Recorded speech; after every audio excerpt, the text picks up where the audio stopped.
Hi, Greg. Thank you for joining me on the podcast. How are you doing? I'm good. Pleasure to be here. It's great to have you on, a legend of British music and the DJ scene and stuff like that. So it's an honor to get to speak to you. Nice to be here. With my guests, I usually go back to the start. What was your childhood like, and when did music first have an influence on you? Well, music was just there always because I lived in New Brighton, which is on the opposite side of the Mersey to Liverpool. So it was a seaside town, and there were fairgrounds, and there was a beach, there was piers with entertainment. So there's music everywhere. There was like a constant soundtrack. And I also from the age of 6, I lived in a pub, and we had functions rooms above them, and mobile discos were coming in and out and doing parties and weddings, and just so as a kind of young child, I absorbed all this. I also had a older brother and sister who were buying all these wonderful soul singles from the 60s, like on labels like Stax and Atlantic and Tamla Motown um, and again, that was something that I sponged up. And so, yeah, by the age of 10, 11, I had, you know, quite a kind of depth, or certainly a foundation in music. I knew a lot of music. It was so familiar and around me. And I started buying my own records, and eventually, by the time I got to 15, I started to DJ, and I was in the clubs when I was 15 in New Brighton, and basically, set off on that trajectory from there. But the background was all to do with, my environment and where I grew up and my home and everything. And I was just fortunate, that music was there as a constant. You had a love of music, but what was it that made you want to start DJing? Well, I had well, I have a close friend called Derek Kay. He was at school, and he was into electronics and also into records and everything. And he'd seen a DJ who had a mobile setup, and then had gone and bought a couple of basically old record players, and a drawer. He put them in a drawer, and he had a switch between them, and he had this rudimentary mobile disco when he was like 13. He was really young, and so basically, he eventually started to kind of build on that and take it out and do youth clubs. All of a sudden he was doing weddings and stuff, and it was crazy, a kid who was like 14, 15, being entrusted to do someone's like wedding and stuff. So, but he built a really good mobile disco for himself. And when he upgraded in 1975, when I was 15, me and another school friend bought his original, not the very first one with the switch. He'd come further than that. So, but his original professional console, should we say? We set up as a mobile disco ourselves and did a few bookings. But no sooner had I started than I got a Saturday night in a local club in New Brighton called the Chelsea Reach, which was a rites of passage place. It existed for many years, many young people. That was their first point of going into a discotheque, or later, kind of like rave kind of situation. It was still existing then. Um, and so, yeah, I just started off in my hometown and was doing eventually a couple of clubs there, 5, 6, 7 nights a week, before I'd even left school. So it was quite an unusual entry into it all. What were those early gigs like? Is there any early gigs that stand out to you from right at the start? Well, back then it was a whole different scenario. So the weekend nights, like the clubs that I worked in, had cellar discotheques, which were much more aimed at the younger crowd and everything. But they often had another floor or another room that was more cabaret based, and they had bands on that were doing, covers of the latest hits or whatever, and they had a DJ on who played between the bands, who played very commercial. So a club was kind of often split into these different factions. And so in the week, it was a different scenario. They might only have one room open, so you were kind of stuck in a room. Sometimes it was quiet. I mean, the way it worked back then basically is that the pubs closed at 10:30. So because of that, the only place you could get a drink after 10:30 was in a club. So invariably, there were much more clubs about because people wanted a drink. But when it came to say a Tuesday night, there were less places open, but there were still places open. So there were there were nights that were doing really well. There were one-off places. I mean, I remember the place in Liverpool. There was a club called Uglies, and their Tuesday night was off the scale. And the reason was it was the night where all the people who worked in the other clubs went out because it was their night off.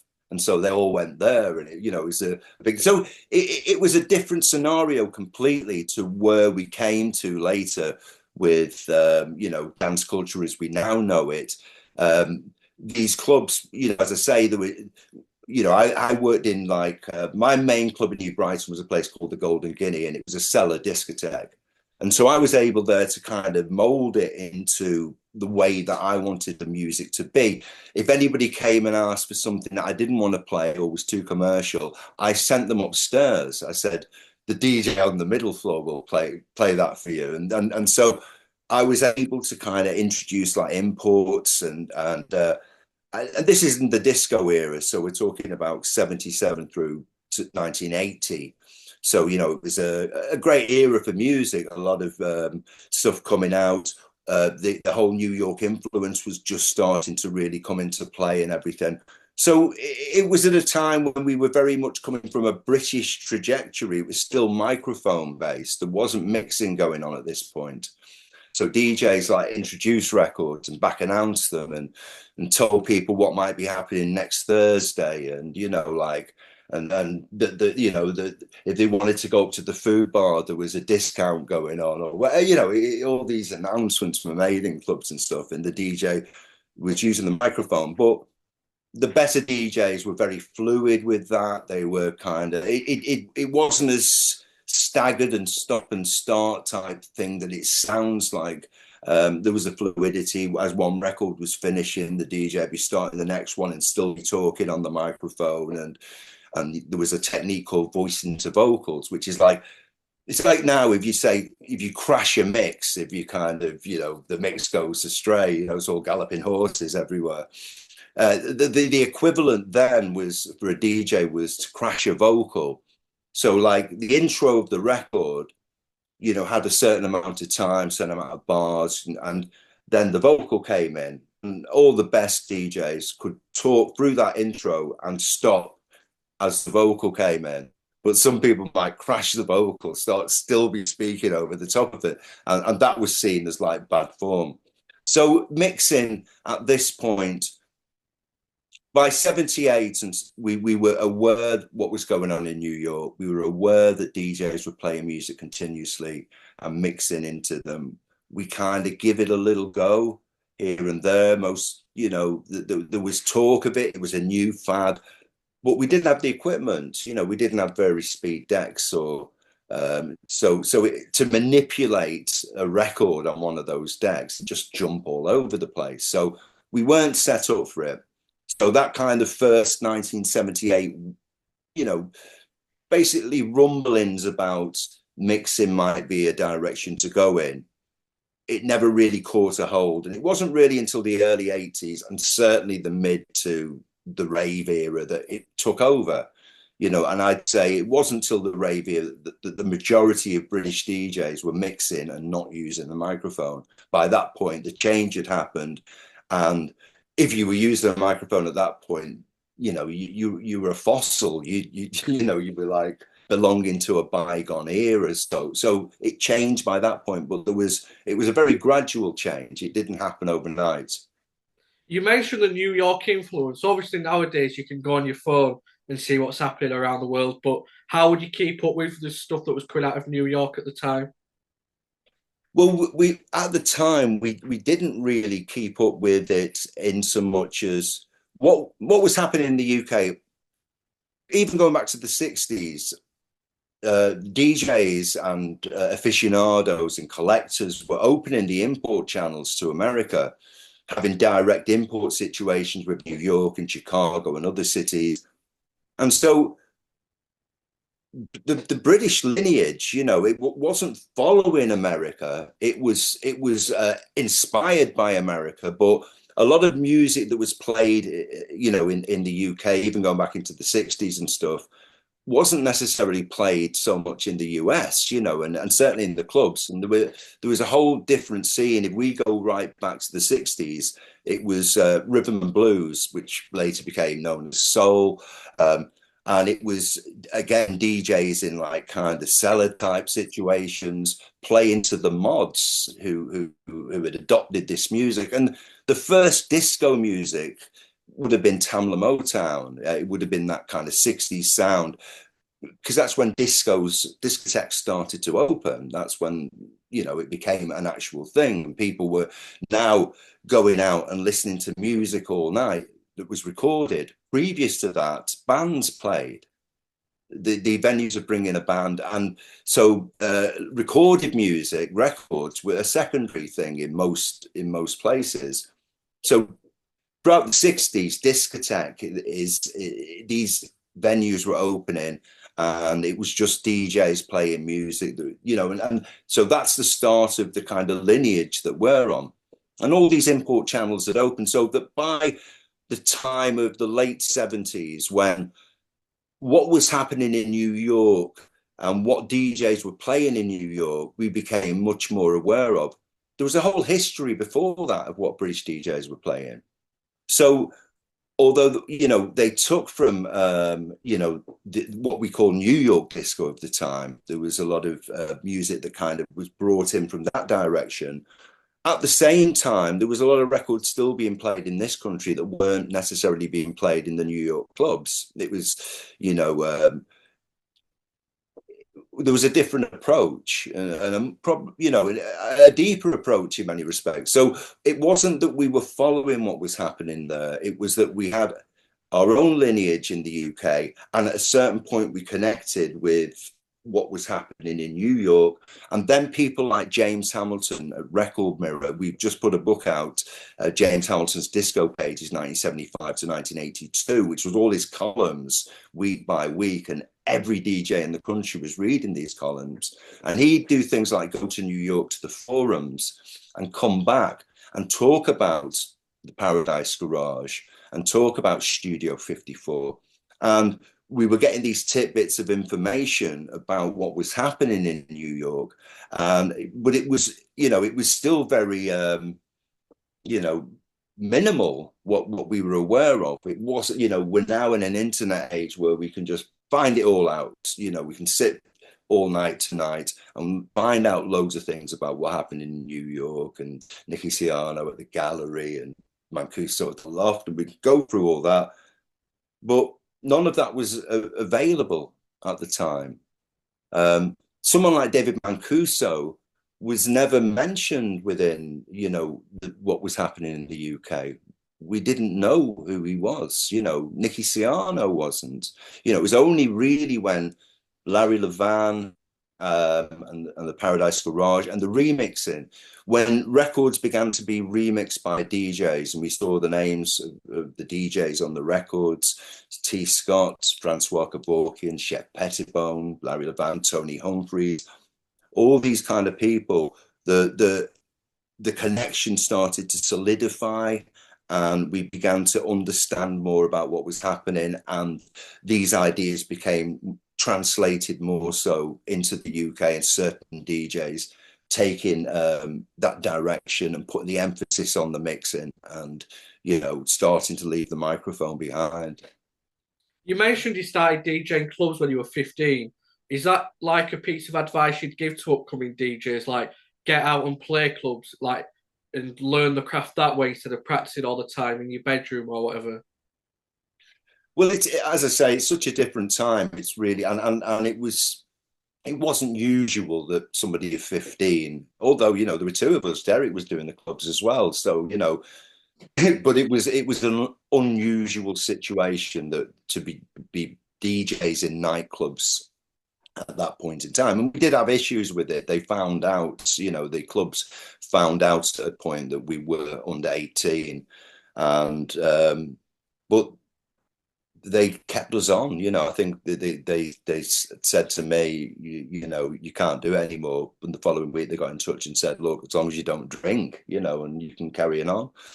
And I even carried on drinking, and it didn't change anything. It was just like, so our circumstance was different. I mean, now you couldn't, we haven't got the clubs, like I'm saying back then. In where I'm from, New Brighton, there was in 1975, 76, when I started, I'd say there were maybe eight clubs, right? It's none now. There's nothing. If you were here now, there's nowhere to DJ hardly. There's a couple of people doing bars and stuff and things like that.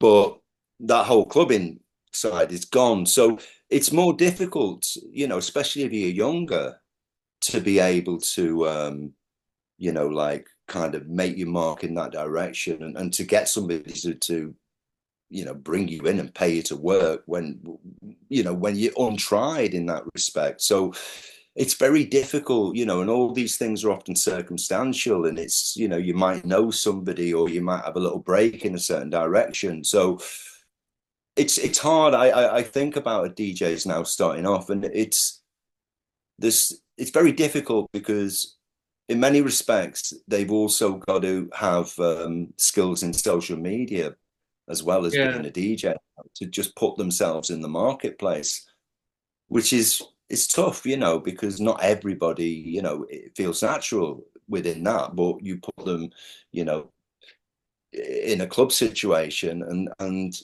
they're really natural, that they're in their domain at that point. But so one doesn't necessarily follow the other. So it's difficult now, because like people are getting booked by the amount of followers that they have on their Instagram or whatever, which and it's to say it goes further, that bands are getting signed because the amount of followers that they have. So bands who at one time would go into a record company with a demo, maybe they've done a few gigs, they get someone to come and see them, invest in them, develop them, eventually put the record out. All that's gone now. It's like the record company would look at their social media figures and say, they're going, maybe you should get them in now, or well, we'll leave them to see how they're getting on now. They're no good. They've only got like 10,000 followers, whatever.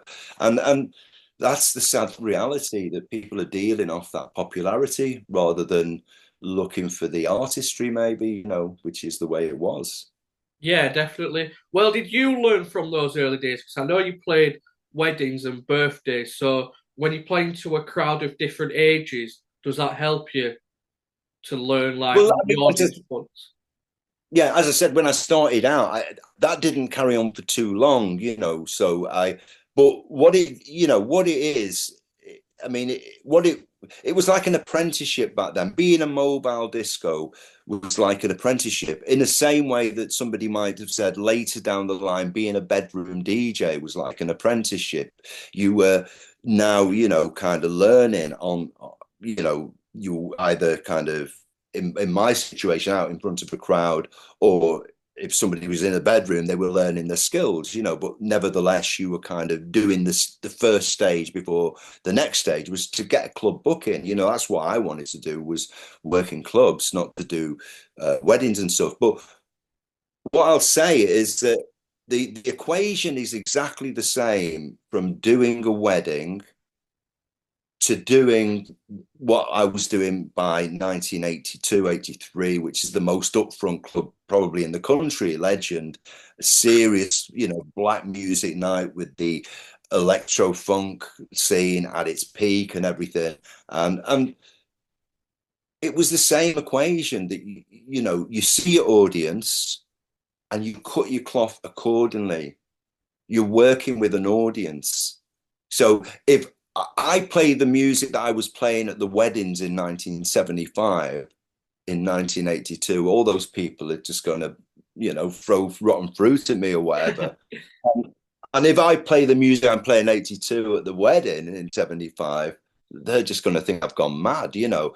So everything has its place. But my main thing, you know, in terms of advice and everything, if you're talking to people starting out, um, it is that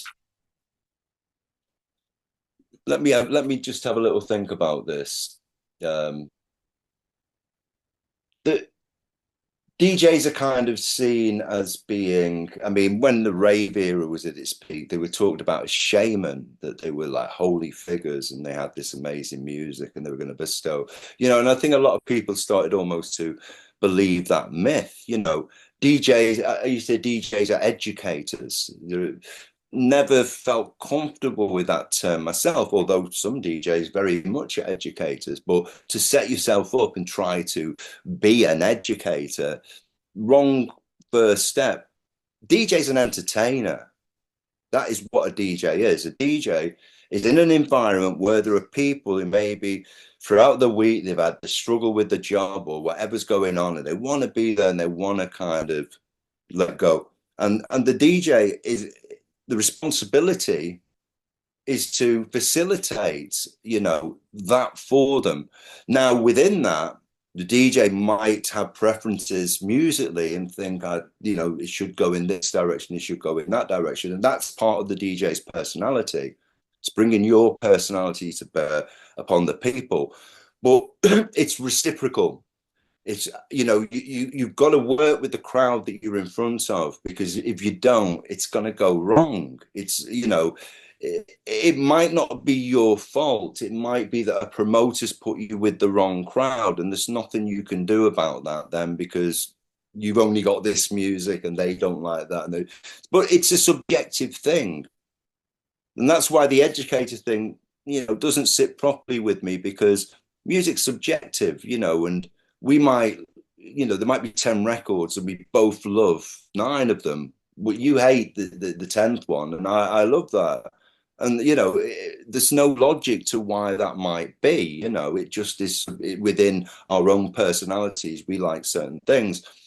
And so that's it. It's like bearing that in mind that, you know, we're not the final say in anything here. We're nothing without the audience. If the audience decides they don't like what we're playing and they either walk off the dance floor or don't come in the club in the first place, well, that's nowhere. You've got to find that medium. In the old days, as I say, we used to work with the same crowd every week. So as a resident DJ, I might work for 3 or 4 nights a week in the same club, often with the same, you know, certainly with the same nucleus of an audience. And what that enabled you to do was develop your relationship with the audience over a period of time and bring things into play. And this is how scenes, and this is why we talk about Paradise Garage. It's the same scenario. He's working week after week after week with that crowd. We've lost that in a way now. I mean, and that's sad in a sense, because the resident DJ is so important in terms of that development, whereas now it's all about guests, you know, and so every week is different than the rest. But I mean, it might sound to a younger generation who haven't experienced this kind of way, um, you know, not the idea of seeing the same DJ each week, you know, that why I want to see different, you know, but the plus side of it, as I say, was what that did was develop relationships. And if you look at any history of dance culture and all these great clubs from Wigan Casino through to, you know, the Loft and everywhere, you know, we go to Italy with Baldelli and Cosmic and all that kind of stuff. It's the same thing. It's DJs working with an audience over a prolonged period of time. That's what develops real scenes. You know, if you're playing somewhere you've not played before, how do you juggle your personality and the music you want to play versus maybe what the audience wants to hear? Well, I mean, you know, I always weigh up. I can cast a wide net, you know, with as a DJ. I'm fortunate that I'm drawing on a history. I you know, mainly go for re-edits and reworks of tracks, but I'm a lot of the time drawing from certainly the kind of mid to late 70s into the 80s, all sorts of bits from the house era and stuff, contemporary tracks that work in that vibe. But, I'm quite wide. So, I will never kind of set in stone what I'm going to do anywhere. I'll have an idea of what I might want to do, but I always leave it till, see what's happening an hour before, get a little vibe of what's going on in there, who's in the room, and you can make decisions off the back of that. And then, yeah, this is more upfront crowd. This is, they're more open to new stuff. This crowd, a little bit more, safer, I think. You've got to work these things out as you go along. You know, Sometimes you challenge a crowd. It works that way. You just got to play it. Other times you might do the same thing and that crowd doesn't take the challenge, and it's like you're not kind of quite scoring. Fortunately, that doesn't happen too much. But when I go back, back in time, I spent so many nights, like working in clubs where there were 10 people in there, that they were keeping the bar open. You just wanted to go home, but you just had to keep playing for another hour. Those nights I saw them all, and that whole kind of thing. So, the idea of clubs always being vibrant and always being full and all that, you've got to take the rough with the smooth. And every now and again you get a gig and it just doesn't work out for whatever reason. And everyone gets that, no matter where on the food chain they might be. And I think that's good for your soul. It just keeps you grounded because, you know, it, you might, people might say, oh, I think they're the best DJ or they're the best DJ. It's just a subjective thing because they're the ones who reverberate with you. They're the ones who connect with you. It's that connection that's the important thing, you know. So yeah, it's a very subjective arena, really. The DJing arena. When you were 18, went on a tour around Europe DJing. What was that whole experience like? Well, not kind of quite a tour all around Europe, although I saw quite a bit of Europe. There used to be agencies in Europe in the 70s into the 80s, in Scandinavia mainly. And honestly, there was just like so many British DJs working in Scandinavia, working in places like Austria, Switzerland, bits of Germany. And I heard about this, that what they did was they booked you for monthly contracts and put you in somewhere. And I went for it when I was 18. I thought, that could be interesting. I drove over, you had to drive. So I kind of drove to Denmark. So I think I come in on the Hook of Holland or something and drove through Germany up to Denmark. Got to this gig and did this first gig. I think I was only there for a week, and then I went on to this one in Norway, which again, was like massive.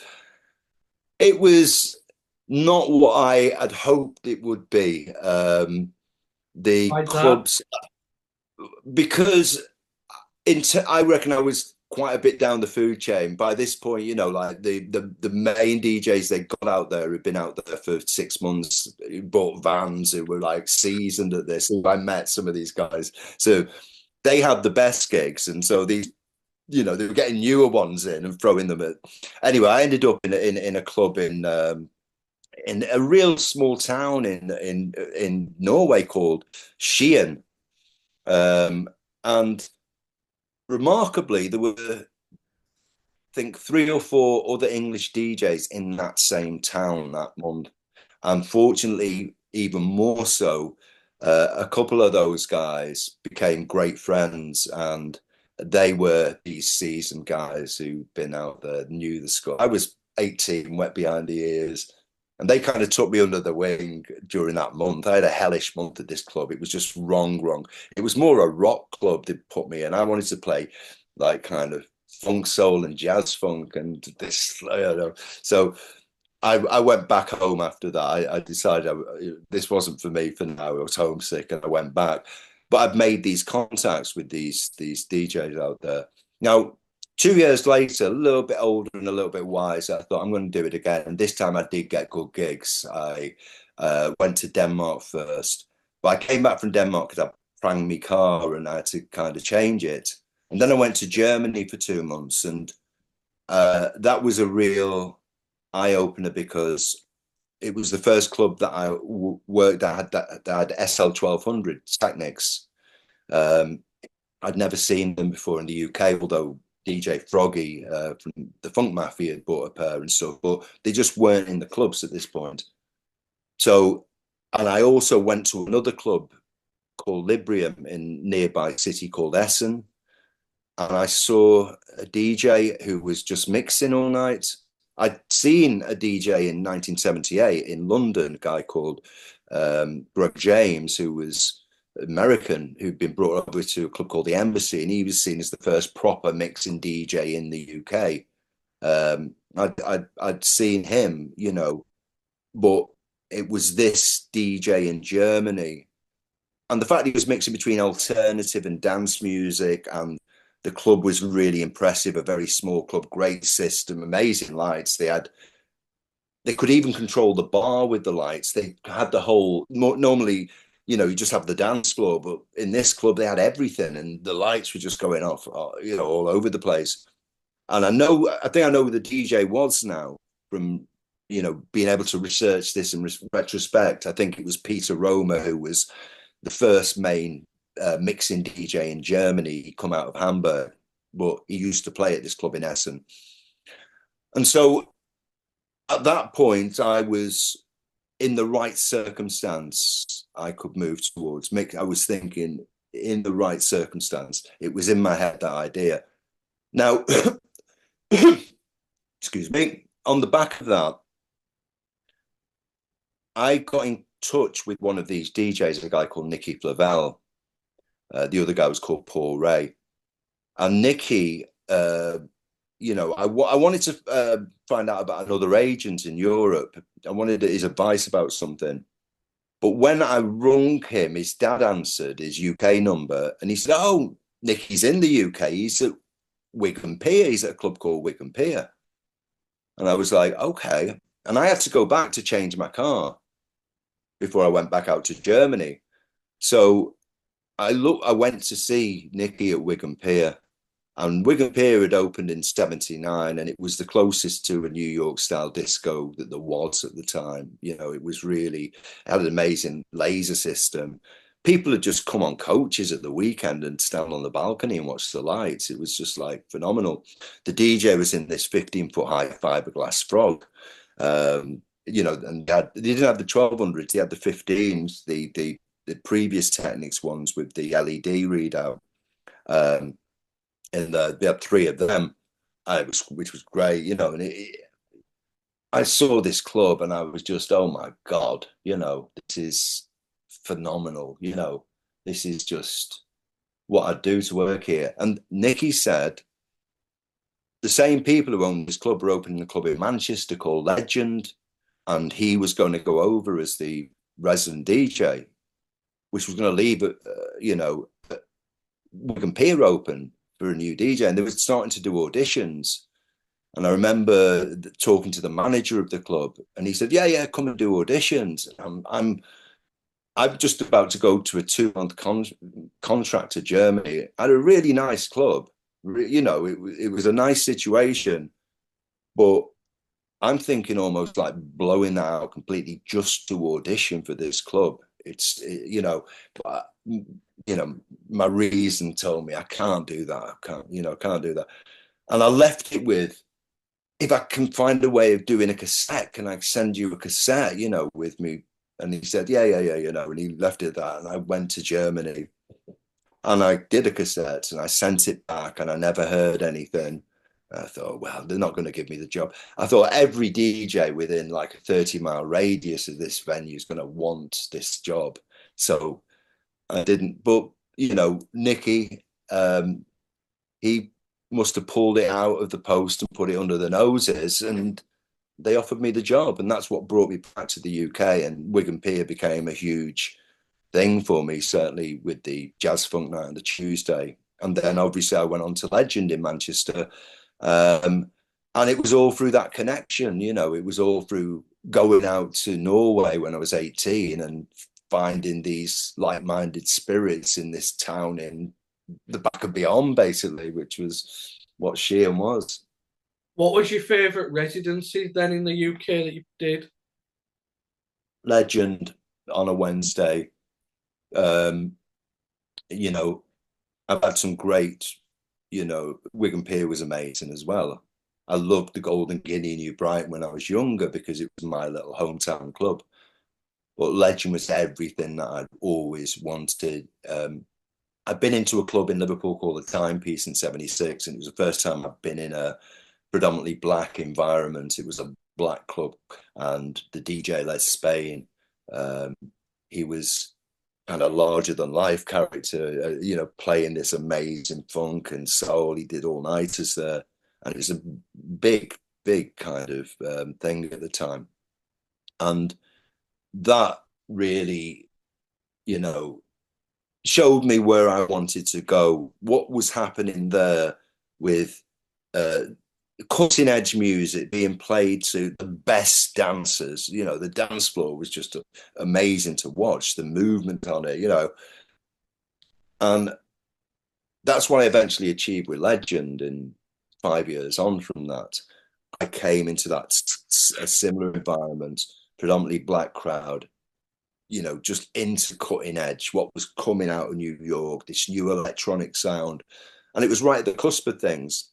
So Legend had it all. It was Wigan Pier held around 1,000. It was a bigger club on two levels. There was like a balcony around the dance floor.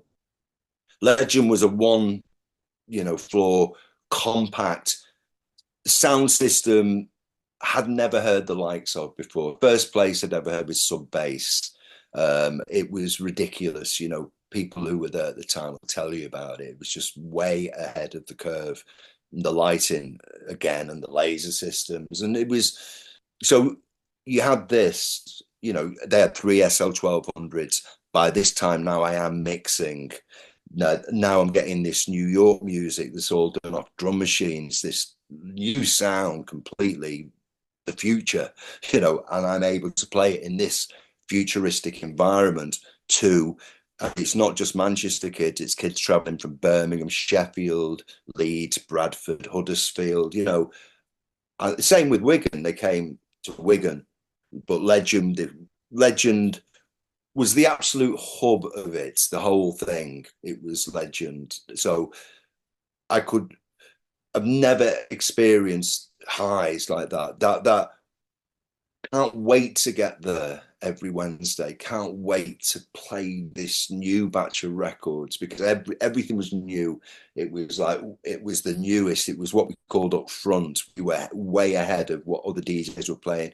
We were buying imports, you know, like the imports were coming straight into the club and the audience was immediately reacting. It wasn't like normal clubs where you had to get used to new records and bit by bit they kind of, you know, this was like bang, you know, straight in.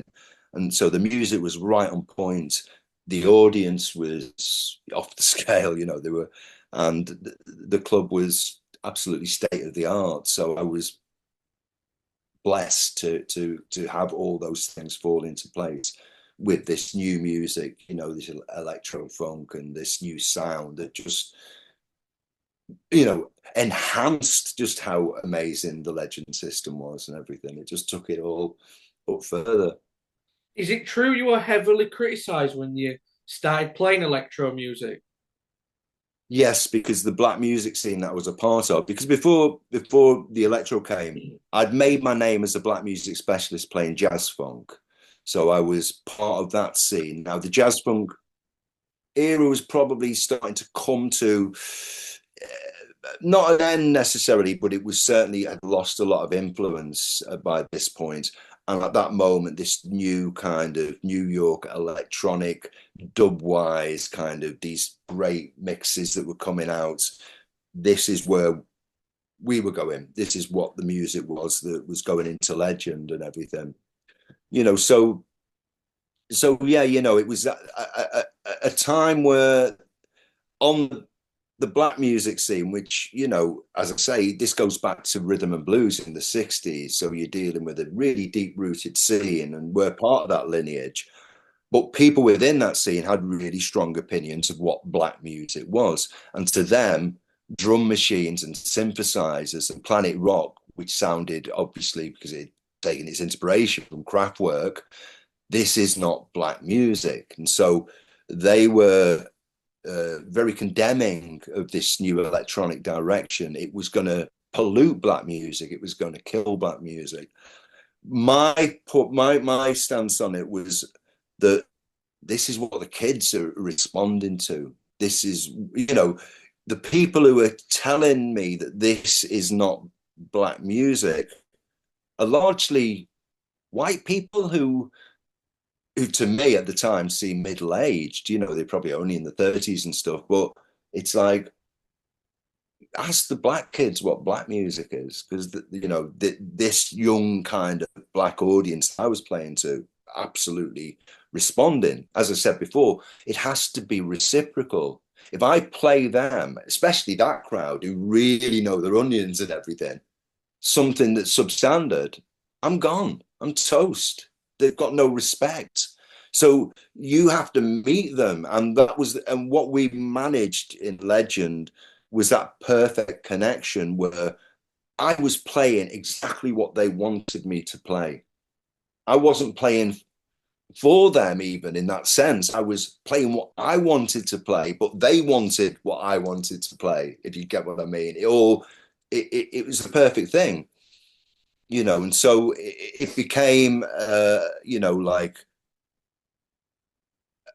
a moment of change within the entire scene, because DJs who resisted the electro and that direction, they kind of fell off more towards a kind of street soul style, and whereas the others went straight bang into hip hop, house, techno. The whole thing came out of that electro direction, and that was the kind of point. And so it was sticky at the beginning because I was getting a lot of criticism, and from people that I respected, because all these people love black music and they were coming from the different directions and they had histories, and I did have respect.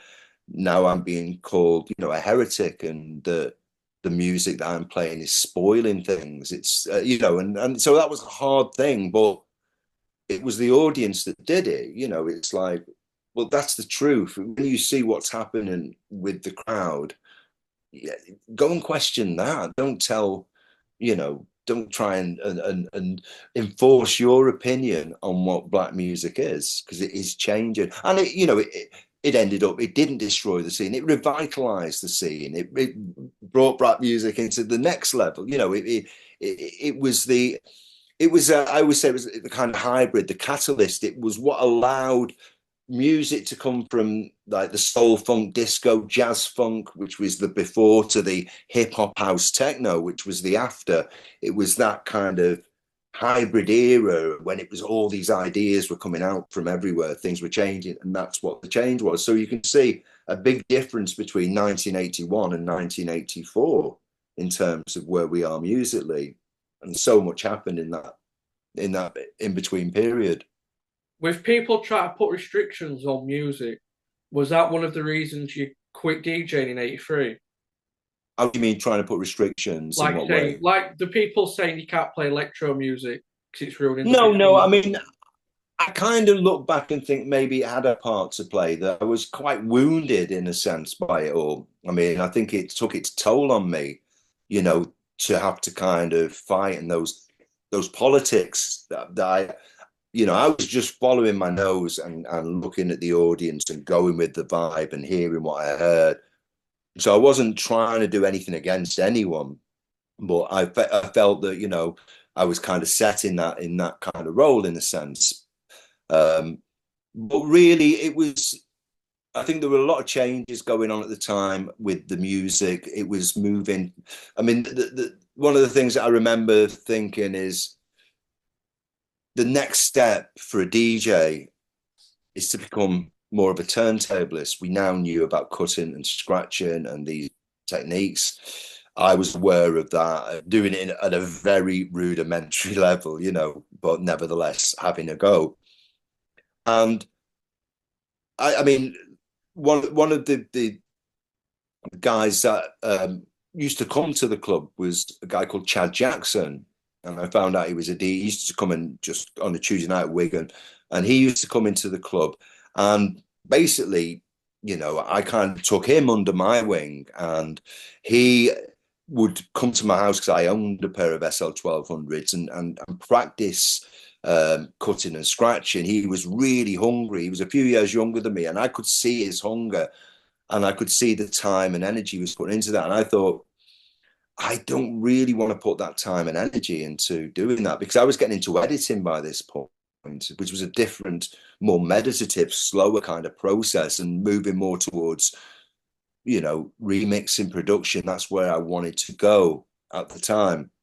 And so the idea of and I just knew that if you wanted to be proficient at that level, you had to be practicing, 6 hours a day, like getting on your decks, doing it. And Chad eventually became the world mixing champion, But I saw that hunger he had, and I knew that I didn't have that time, that hunger to just throw myself into that. So that was one of the things, there was a few others. Also, again, one of those that come up with hindsight, maybe that you think that I hadn't had and you asked the question before about, somebody really young getting into DJing. I think that on the downside of being a DJ at 15 is that I never had a normal teenage life. So I didn't do the things a lot of teenagers do, either go to college or university or whatever, or, go into the workplaces at a young age. And I had a completely different uh, thing. And I think that I'd worked, as I say, it wasn't like I was working a couple of times a month. I was working like I'd say an average of 5 and 6 nights a week over a period of 3 4 years. It was you had to work. I mean, you didn't earn a lot of money as a DJ back then, so you had to put the nights in. And I think I was ready for a rest in a way from it. I've been a DJ, since before I left school, and now it come to a point. I think at that point with a lot of contributory factors, the way the scene was changing, the way breakdancing had come into the fore, and that was changing the dynamic of what was happening in the clubs, and lots of things just caused me to make this really crazy grand decision, within myself, because I didn't even put it out there as a press release. I just stopped DJing at the end of 1983. Bang. I'm now I'm going to try and make my mark as a producer, remixer, but without anything behind me. It was madness when I think back on it, but that's what I did. And in the fullness of time, it works because when I came back to DJing again in 2003, you know, I don't think I could have like kind of got the traction without having been away for so long, in a sense, because that was like one of the first things. Where have you been all this time? And there was a bit of kind of mystique about that, in a sense. So, but now I've been back doing it over 20. Oh God, like I've been doing more than 20 years. Even the first time I DJed was between 75 and the end of 83. That's 8 years, which seemed as long as this. But when I look at this now, it's 20 years. It's so. Do you think you enjoy it more now for taking that break, though? Um, well, yeah, it's hard to say. I had to have the break, and during the break, I had no inclination to be a DJ. I never kind of missed it.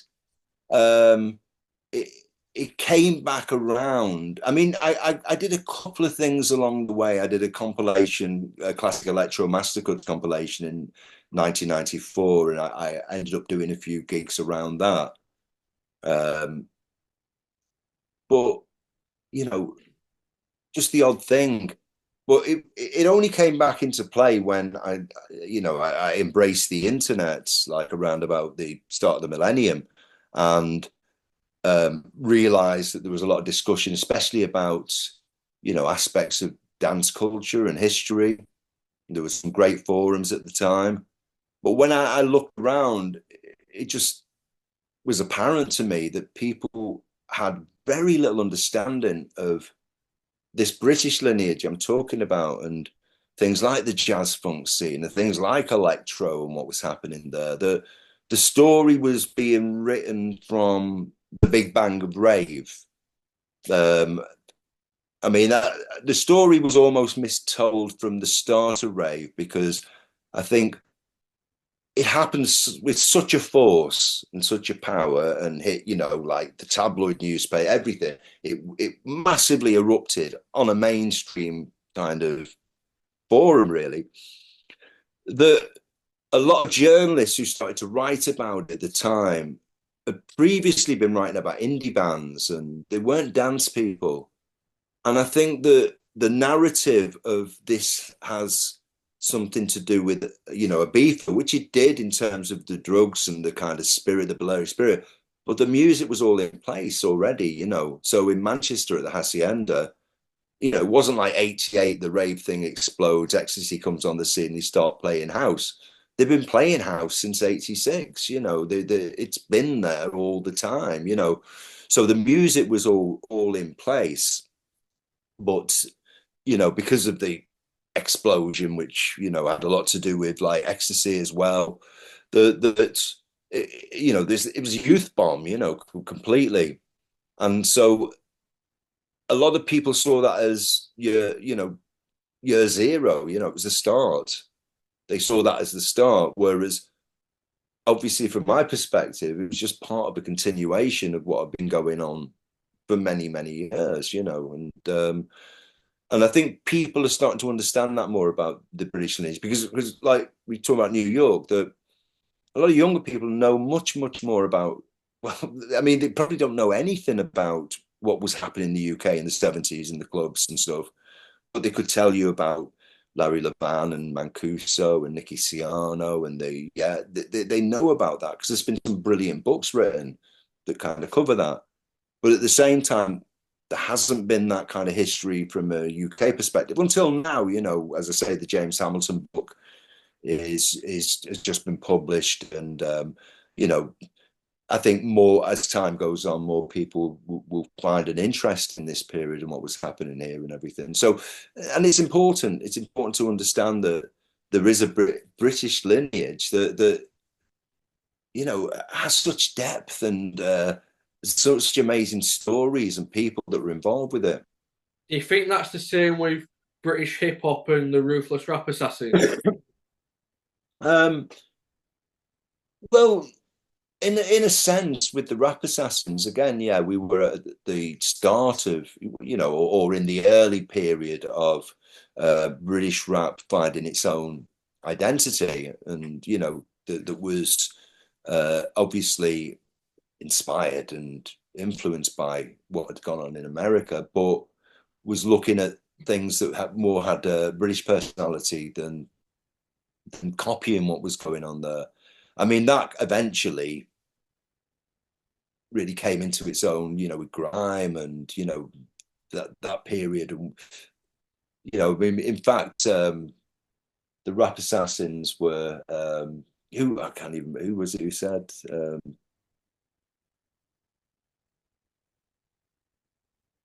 I scratched that out. I can't remember who gave the quotation, so I'll leave it there. Yeah, Rap Assassins were, you know, again, it's being ahead of the curve. It's being ahead of what else is going on. I mean, had the Rap Assassins been making music 4 years later, there'd have been things like Rage Against the Machine about then, things that would kind of connect, give journalists or give, radio. Oh, right. But back then it was, its own anomaly, really, in a sense that they were a crew that was also drawing inspiration from indie music and what was going on in Manchester, the Mondays and all that kind of side of it, that they were coming from a British direction. What I love about the fact that we did those records with the Rap Assassins is that they exist as a document to Manchester and the Manchester experience from a black perspective, which,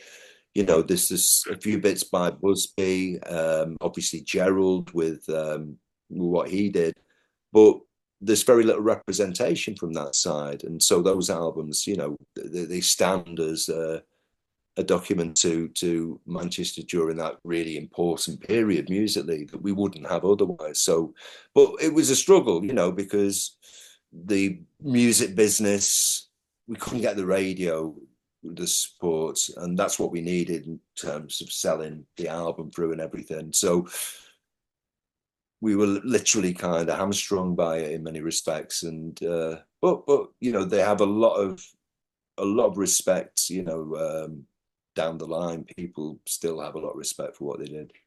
I had Kermit on the podcast, and he said Tim Westwood would only like promote stuff from the south, the hip hop scene down south, and not up north. Would you see that a lot then with radio DJs and the music business? Well, yeah, they were in their own scene, and stuff. I think that stemmed back to we passed on a copy of one of the tracks, probably the drone session or something, to Tim Westwood, and he didn't play it. And I think the guys like saw their arse a bit about it, and confronted him, or went to confront it, just to say, what were you doing? I mean, they weren't like, going to kidnap him or anything, but I think he just like kind of swerved it or whatever and vanished, before they could.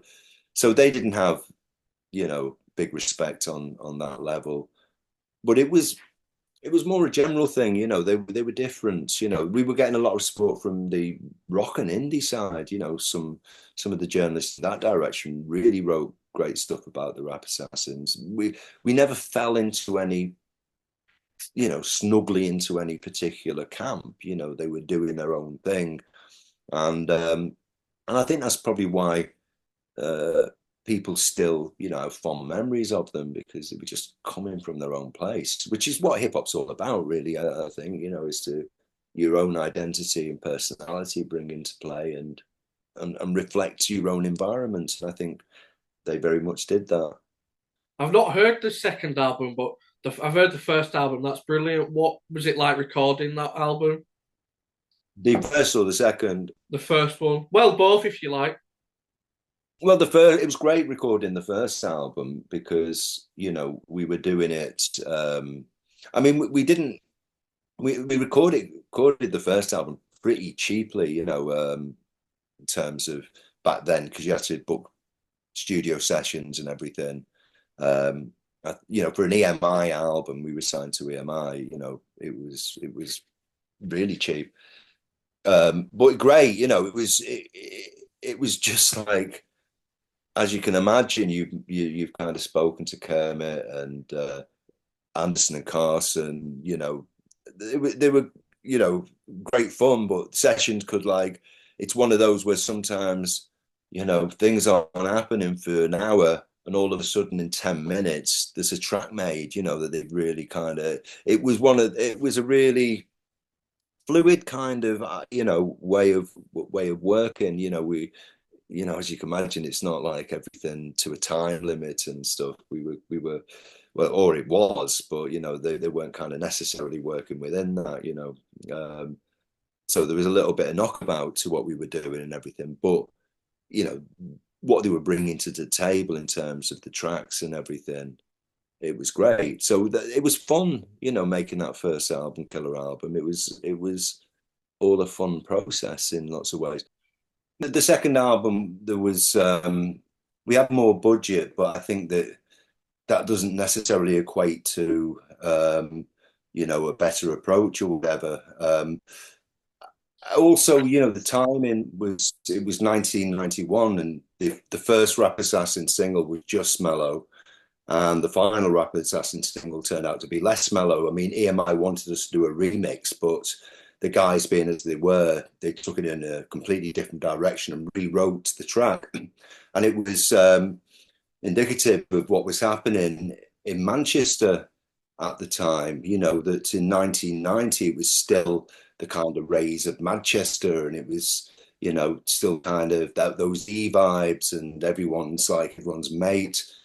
But things changed around, and by 1991, it got more moody. It was moving towards what became known as Gunchester, and they reflected that. And there was a lot of criticisms on the album for radio DJs who didn't play the first album, the tracks off the first album. So it was uncomfortable for EMI, in terms of its content. It wasn't pulling any punches. Um, and really, I don't think they, in the end, promoted it. I think they realized that it wasn't, we weren't the rap crew that they wanted.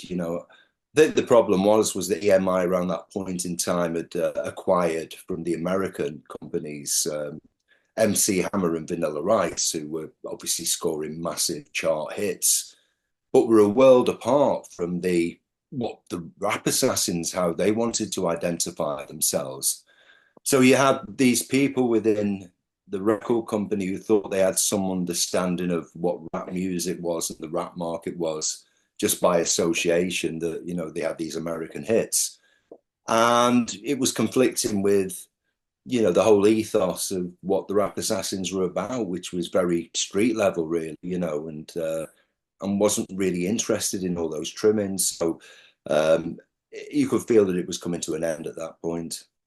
Well, like you said before, maybe they didn't get the credit they deserved at the time, but they have influenced a lot of British hip hop and, like you said, grime before since then.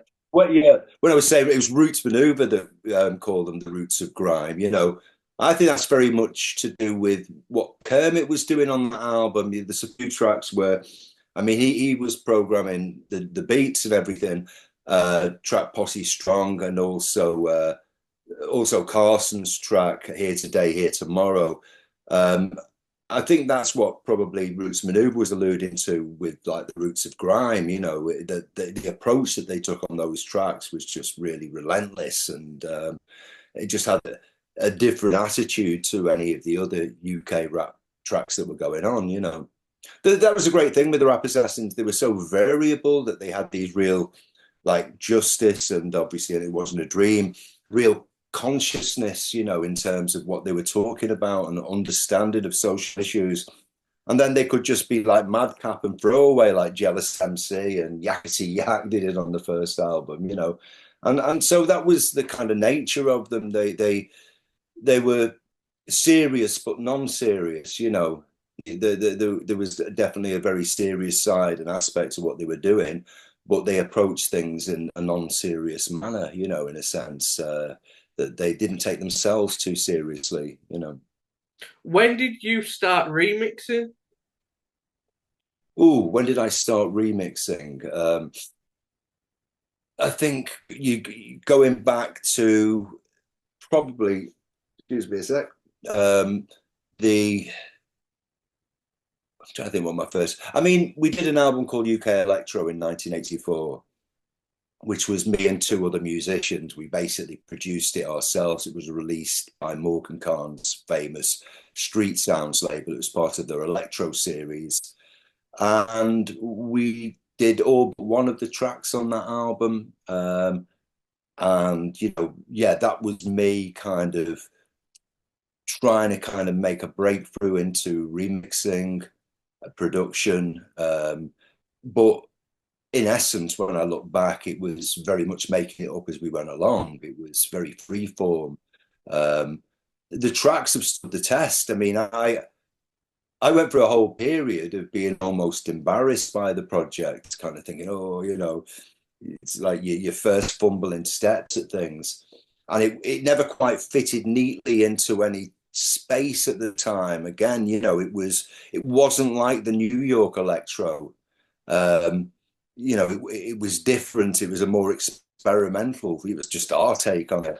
But at the same time, it wasn't kind of commercial enough for the white pop audience type side of things. And but years later, I realized that there was a lot of kids who bought that in their teen years, that it had a massive impact on. And it's become a cult album since. And, there's been some reissues via Running Back, and It's something that a lot of people have a lot of heart for. So, it caused me to kind of look back on it myself. Yeah, I can see its flaws. I can see where we were at the time making it and everything, and the point it was done, which was a good few years ahead of like those records like S Express and Bomb the Bass, Cold Cut doing their stuff. It was a forerunner to that. We were sampling, it was very early sampling records. So, um, it was just a very experimental project to be involved in, and it was also with Kermit was on there. He it was his rap debut with Broken Glass. Style of the Street was one of the tracks on there. First time he'd started to rap, he'd obviously come out of Broken Glass, the breakdancers, but had kind of moved towards rapping, and that was his step into the whole kind of genre. What was that breakdancing scene like? 'Cause you actually managed Broken Glass, didn't you? I mean, it was amazing when it happened. I mean, it was like, so exciting and visual. Um, I remember when the Buffalo Gals video came out, I got a copy of it before it had even been broadcast from Phonogram Records. And I took it to a club I worked at in Huddersfield, which had a video, because Legend or Wigan Pit, neither of them had video. Whereas this bit of a kind of ramshackle, rundown club in Huddersfield called the Stars Bar did.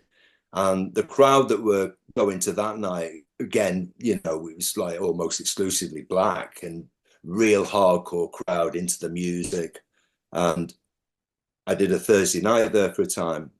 And I got to 1 o'clock and I thought, I'm going to play this video because I'd seen it myself. And I'd just like, it just blown my mind as it would when you'd never seen anything like that before. You'd never seen somebody spin on their head. Wow, what's going on? It was. I mean, now you look at it and what people can do now and where it's gone to, and the physicality and what people can do and the upper body strength of it. Back then, it was just kids who were like just responding to this call and being inventive and creating moves and everything. And it was such an exciting thing to be involved in. And when I played this video this night in Huddersfield, I've told this story many times, but people were just, it was like culture shock. So like people couldn't fathom properly what they were watching. What have I just seen?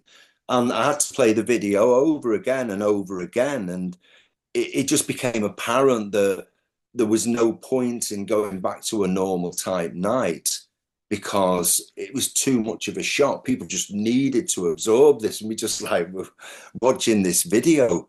And it was, like I've said, it was like the aliens had landed and walked in and things were never going to be quite the same again.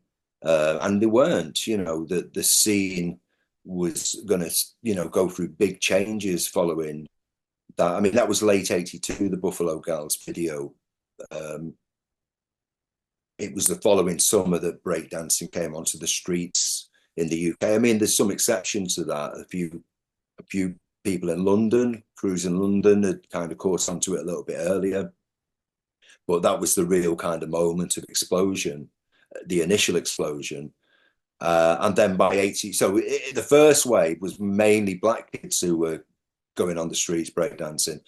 Then in 84, the second wave was everywhere. So there was white kids in Berkshire or Aylesbury or where in the local shopping centres, in Weston-super-Mare, everywhere. Breakdancers were everywhere, and it had gone beyond. It was like a youth culture. It was originally a black culture, well, and also Latino in America and everything. But now it had just like spanned and because it was such an exciting thing, and so yeah, to see that period of time was special, and And the broken glass guys, a lot of those guys went on to do other things, be it, musicians. There were like martial artists, brought to a really high European levels and stuff. Teachers, people who taught dance all the night, art, like Benji Reed, like a kind of artist, dance choreography into photography now.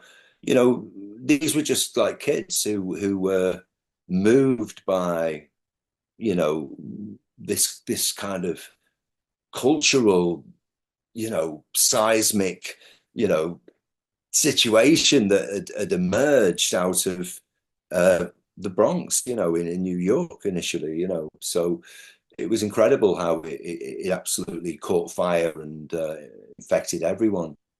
Speaking of I the mean, stuff, after a time, it became a little bit like cliche when Prince Charles was doing body popping on, the local news report, and the Weetabix ad was a breakdancer spinning on the back. It became commercialized. And there's a great documentary called The Freshest Kids, which tells a story from the New York side. So it tells the origins and everything. Brilliant documentary.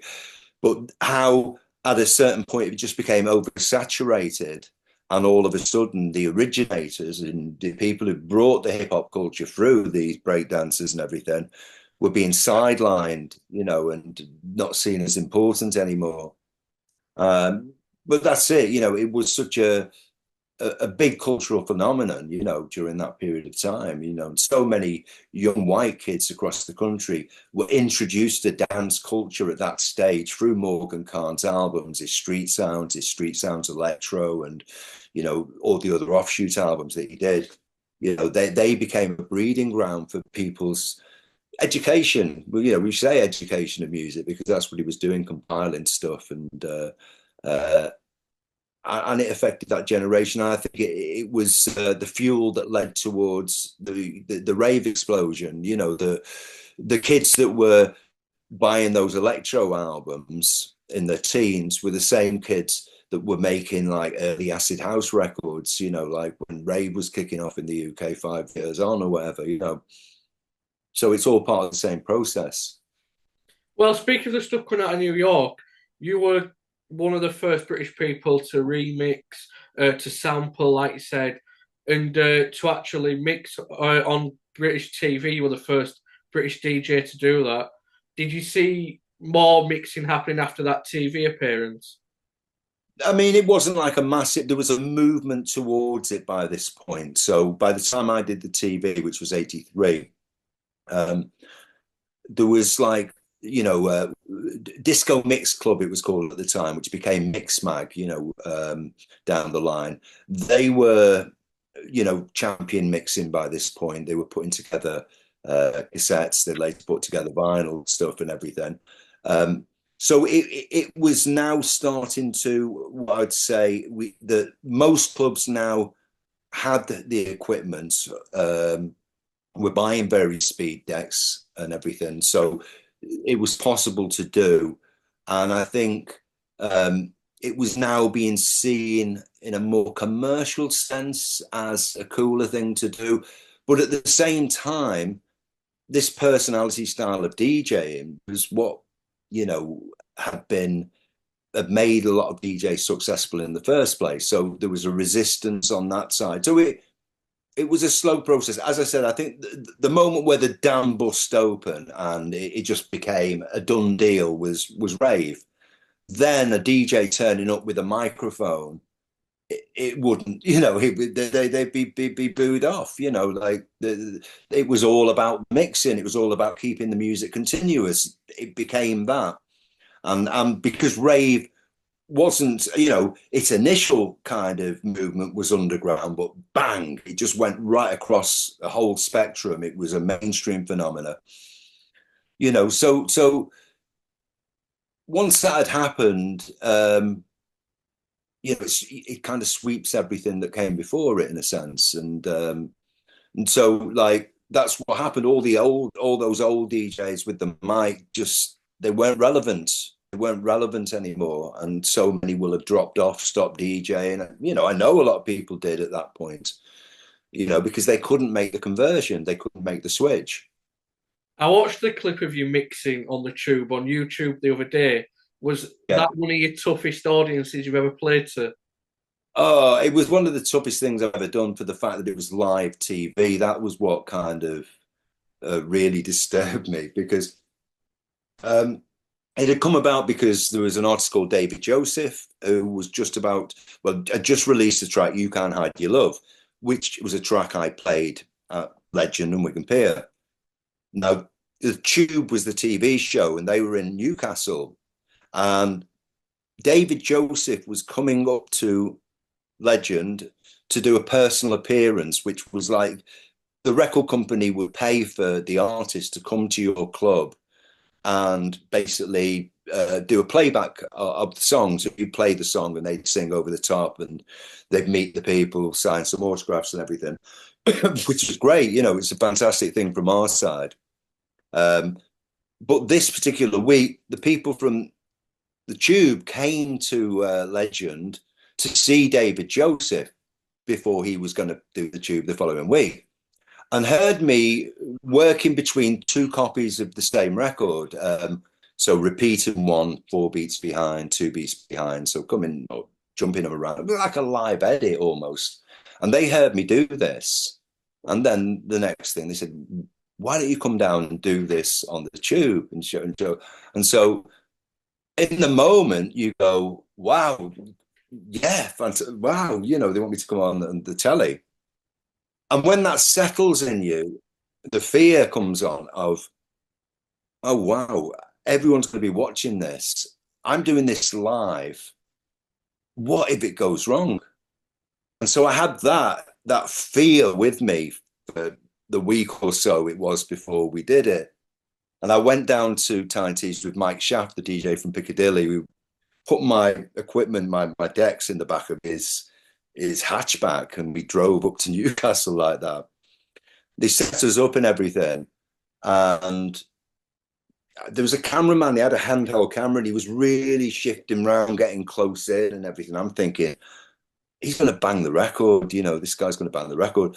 And so, like, we're getting it ready. And then they went into this 10-second countdown to, 10 seconds to one air, and they start counting. And I'm just like, my eyes are flitting to my decks because I'm worried about this cameraman. Everything's queued up. So I'm ready to go. But if somebody bangs the deck, I'm in trouble. I'm going to have to improvise, And so it was that, I felt that in the interview, I just felt like I wasn't completely there with the interview because I was aware of what was happening with the decks. And when I did start, he did actually bang the decks. And Jules Holland in the commentary said, "Oh, the cameraman banged the decks, that'll give him a problem." And he did bang them, but he didn't jump. The needle held, and so I was so kind of thankful to 1200, like for kind of being so sturdy. And it went fine. Everything went to plan. It went fine. It was great. The audience, they couldn't give a damn. They were like, I think they just wanted the next band on. Oh, what's this? It was so alien. They look bemused. If you see the footage, they're not interested. It really was. At that time, kind of dance music and alternative music, they were kind of almost in separate camps a little bit. And I think that although there would be a crossover again with the electro thing, but I think the people there, like, it didn't make any sense to them at the time. They weren't interested in that. It was even Jules Holland. I said to him, on the turntable, he said, "Well, stop me." And he said, "Well, for the benefit of people who don't know what a turntable is, can you, it's like it's so fundamental." I mean, but that's it because it went back in those days. People still called turntables record players. So a lot of people didn't even have that terminology in place. So it was quite a strange time. Obviously it shifted a lot within the coming 5 years, but it was a slow process. People didn't immediately, I'm sure some DJs, it obviously had an influence on them, made them think about maybe in that direction, maybe thinking I can do that better, or whatever it is. But, when you have that, it certainly brought my name to, kind of national attention in that sense. A lot of people saw that. Um, but it wasn't like the internet age again, where it all happens overnight. The next day, everyone's commenting, and these things happen so gradually and so slowly and evolved, which is the glory of it. And that's, like I was saying before, that's how scenes evolve, because it's over a slow period of time. So something like hip hop couldn't be born in the modern era in the way that it was. Because when you think of hip hop, and if you can date it even further back if you want to, but a lot of people date it to Cool Herc's parties around 74, in the Bronx. And then you get like down the line to, did I say 74 or was it 72? Because there's like a 10-year span when you get The Message by Grandmaster Flash and the Furious Five, and that's like where it's absolutely starting to come out, as a serious form. Hip hop is starting to emerge, even though we're not using the term at that point. It's still rap music, or we call it The Message electro funk, and but the fact that that incubated for that whole period of time, that the rappers emerged, that they were able to kind of articulate themselves, that the DJs emerged, they were able to kind of work out what kind of grooves they wanted to get, that the dancers, interpreted the music, the graffiti artists kind of spread the word on the street, but kept it, in a small, compact area.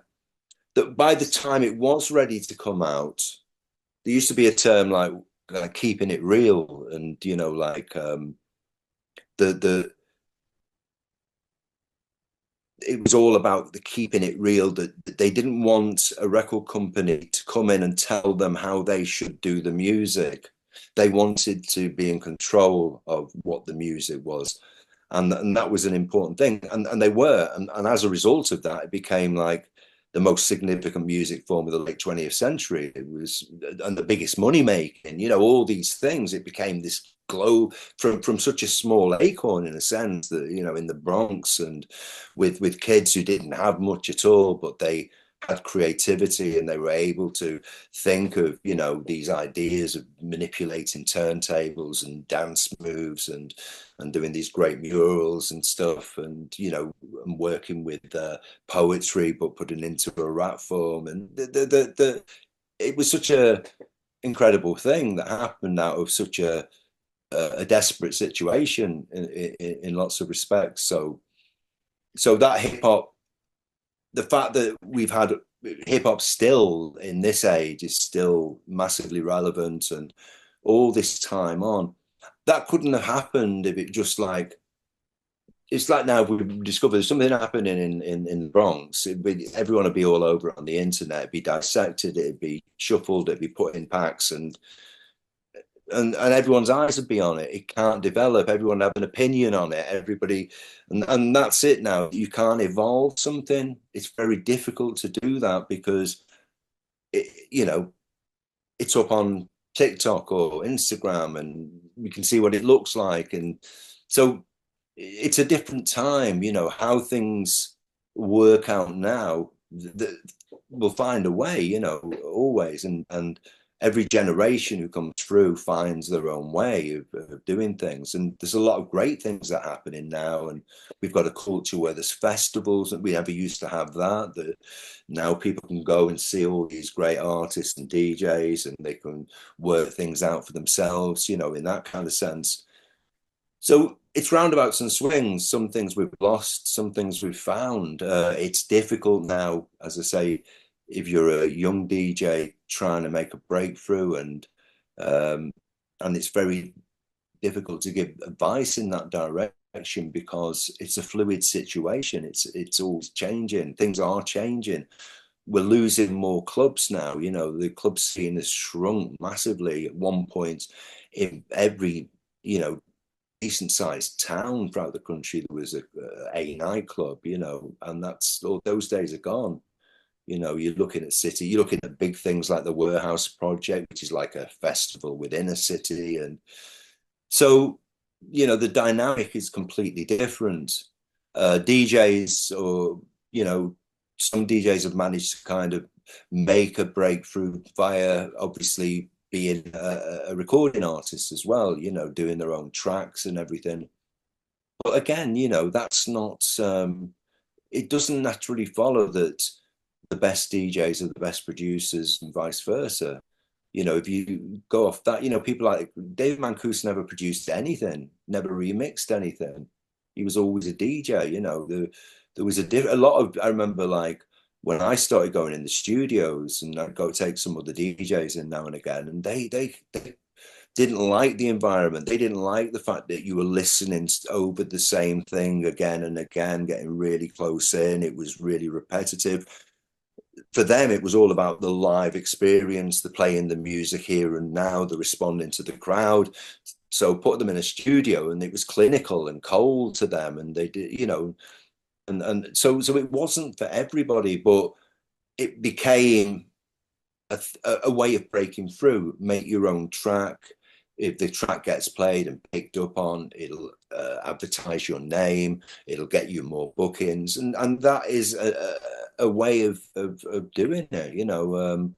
There aren't many, but that's like saying to be a DJ, you must be a producer, or to be a DJ, you must be a social media or social media savvy and know how to use those platforms and stuff. So it's as things are working out, and I'm always on the glass half full. So I feel that once the dust settles a bit, obviously new opportunities. I always feel that the moment that people start thinking, what can happen next? We've done everything.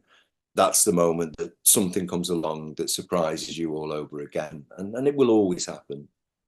I was going to ask that. Do you think there will be another like cultural movement that'll happen again? A big Well, music as I movement. say, I'm sure there will be, although, as I say, the traditional means for that to happen aren't really there now, i.e., letting something incubate in, like, you go back to the 80s and you talk about Sheffield, and like they had their own thing with like Human League and Cabaret Voltaire and people like that, they were doing electronic music. And, but they were in their own little bubble for a period of time doing that. And then people caught on to it. And eventually, someone like Human League becomes globally huge, and everyone knows who they are. But it starts from a small scene and different clubs or a couple of DJs and these kind of things. And that's how it was. But as I say, it's difficult to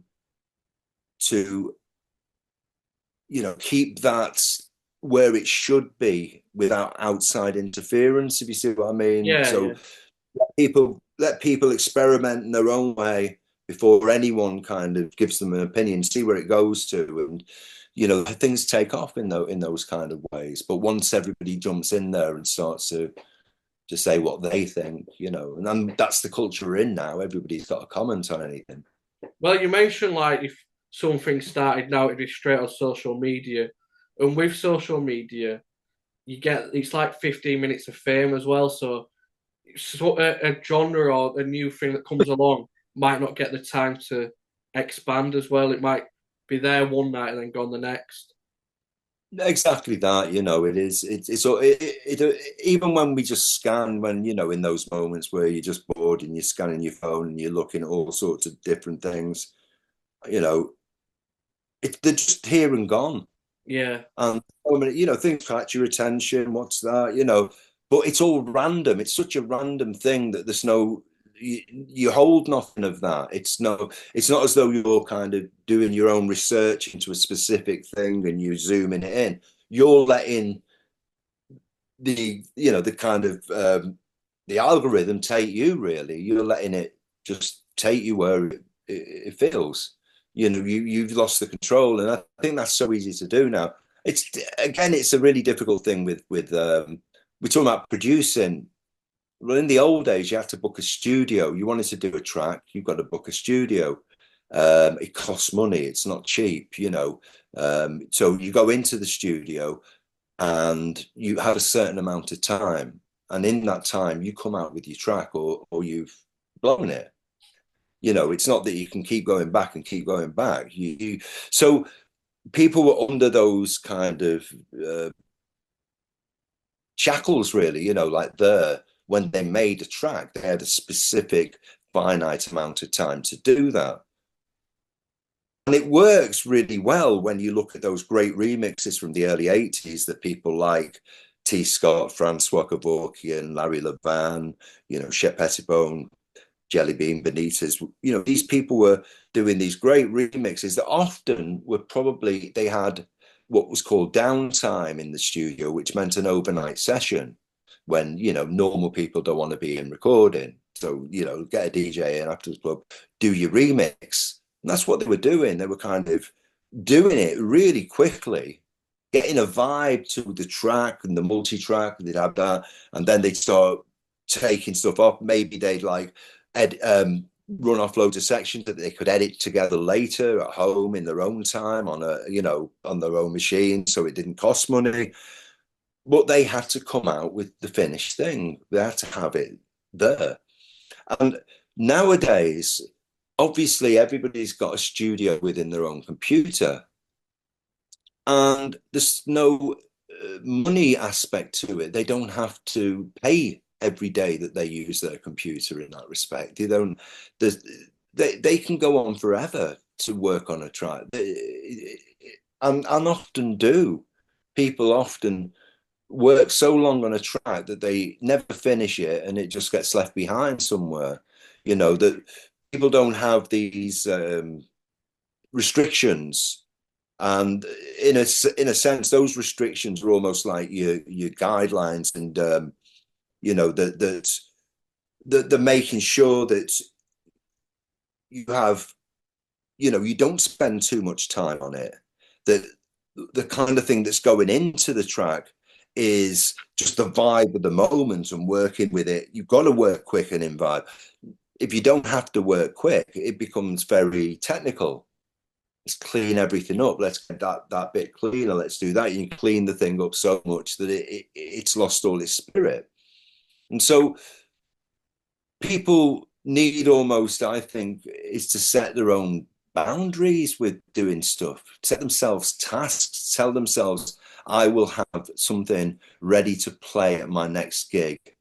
That is my objective. That's where it lies. You've got to set yourself a limit. Otherwise, you're going on forever just working with the same track with the same tracks, and that can just be a road to nowhere really for you. So but it's difficult because we have it all. But I remember, as I say, from past times where we didn't have that option. We just had to do it.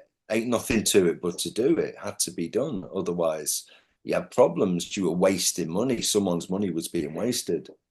Well, like you mentioned, anybody can make a track at home now and just put it straight online. So for a DJ, is it harder to find new tracks these days with that much out there than it was back in the day? Yes, I would say so. I'd say it can be demoralizing as well sometimes because you just work through. I get lots of stuff sent and stuff, and so I can just work through for hours and not really find what I'm looking for. Um, Lots of decent tracks, lots of tracks that are good that I wouldn't necessarily play, but there's so much. You're swamped so much with stuff that there's not a this. It's like in the past there used to be ways of like if you, for example, in the 60s tuned into the TV Ready Steady Go or Top of the Pops, they were basically the only pop music program. So you were focused on the music that was there. They were almost kind of selecting it for you, curating it for you. They were curating what you were watching. But it was good stuff. So later with magazines, like James Hamilton's Record Mirror, every DJ would read that because it was the only thing that had that information in. And so everyone went to that common point. So and then you relied on him being discerning in terms of the music that he was bringing to the table. That's check out, and that's what it was. And then it changed. Dance clubs went big. There were loads of magazines.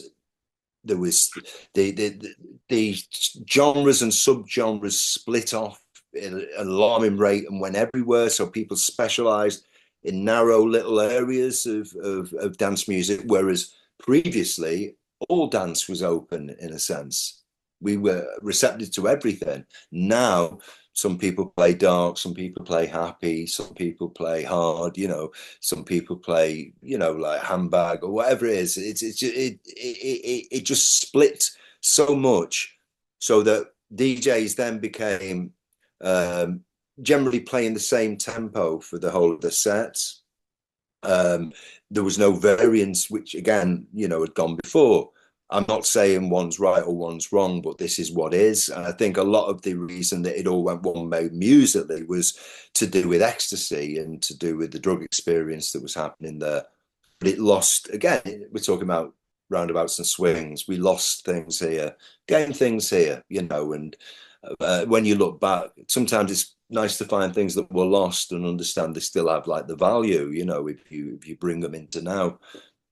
So yeah, it's now and then at such different times on one level, although the basic nature is always the same, and it's just people who want to come out and listen to music and dance and let go of the world, be in a different space and environment.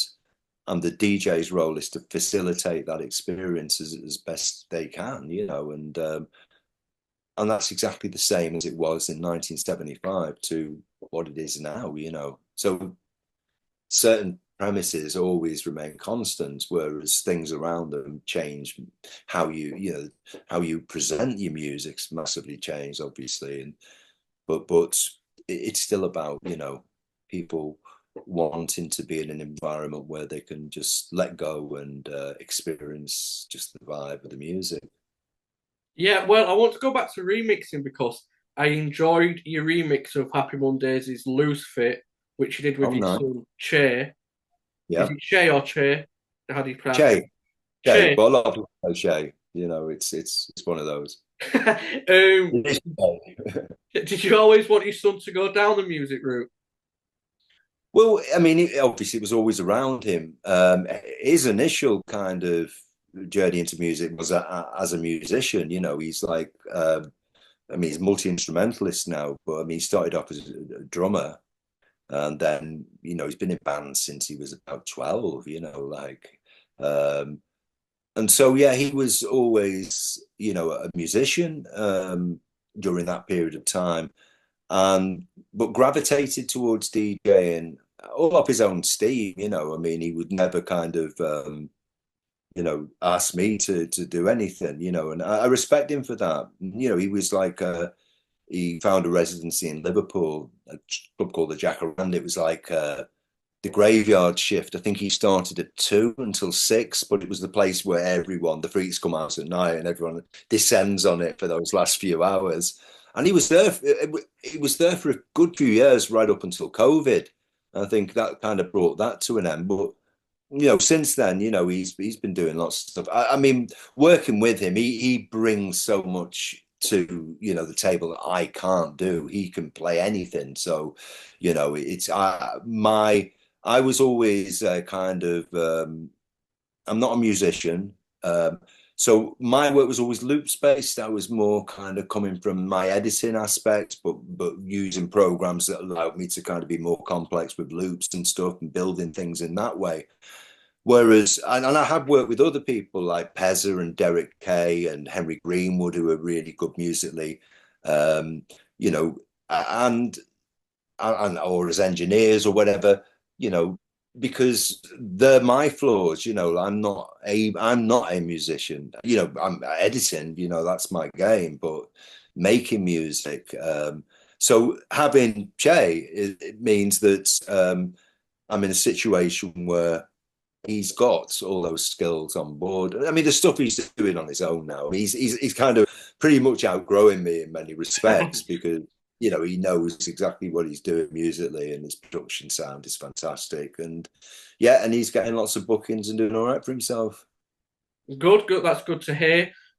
So you went back to DJing in 2003, and you're still doing it today, like you said before. What was that first gig like coming back? The first gig was in Manchester. It was a night called Music is Better, and a guy called Danny Webb put it on for us. He worked at Piccadilly Records in Manchester, and it was a really cold. I think it was snowing that night. It was certainly snowing on the Pennines because a couple of people came across from Leeds. Ralph Lawson was there. A DJ from Sheffield, Richard Hardcastle, um, was also there, and it was like there was a lot of kind of DJs from Manchester. It was, I'd say, there was less than 100 in there, but they were all there for, you know, checking out what was going on. And I remember like during the night, I played "It Looks Like Love," Goody Goody, as my final tune. A lot of people come over to me and didn't know it, you know, never heard it before, um, and it was a really, you know, from my perspective, uh, you know, it worked. I really wanted to find out, can I work in a club, you know, actually DJ? How will I be? How, you know, and I was using new equipment and stuff. I was using a program called PC DJ, and everything went fine. And the music that I played as well, I'd gone for the re-edit side of it. I used to edit back before I stopped DJing. I'd started editing there and doing different things for radio at the time. Remember, I played an edit that night of Chaka Khan that I did in 1984 for radio, and no one was interested at the time, you know, when I did it. And then I played it this night, and people are like, wow, what's this edit? You know, and I'm like, oh, it's something I did years ago that people didn't give a damn about. Now there's an interest.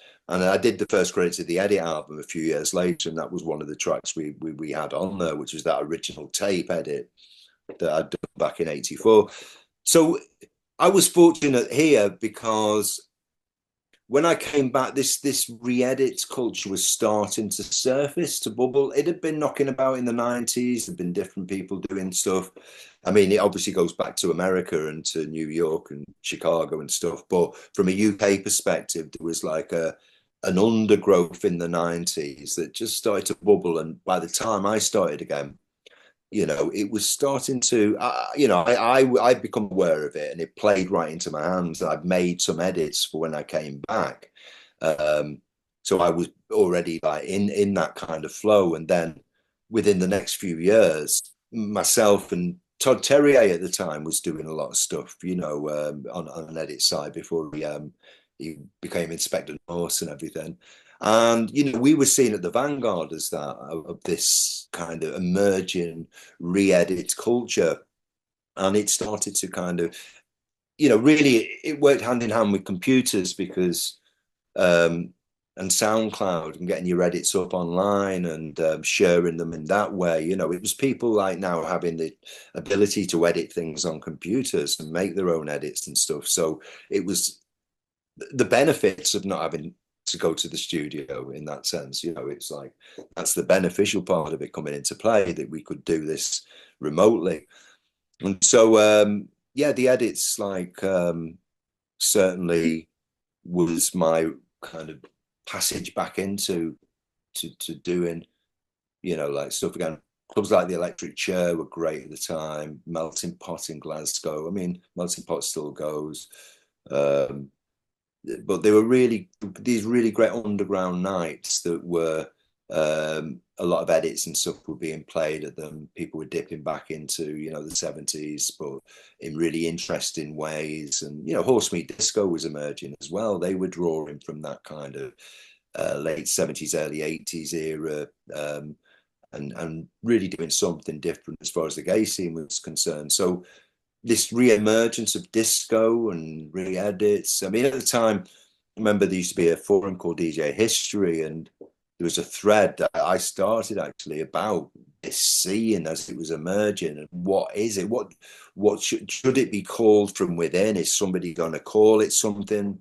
What is it? You know, I call it the scene without a name, and there was a big debate about it. Some people saying, you know, you know, yeah, we should call it because they'll put something in. Other people, no, it should be organic. And, you know, everyone, in the end, it became disco. You know, it was like so unimaginative that they just went with an old term. And now it's just seen as disco. But really, it's much wider than disco. I mean, you mentioned like Loose Fit.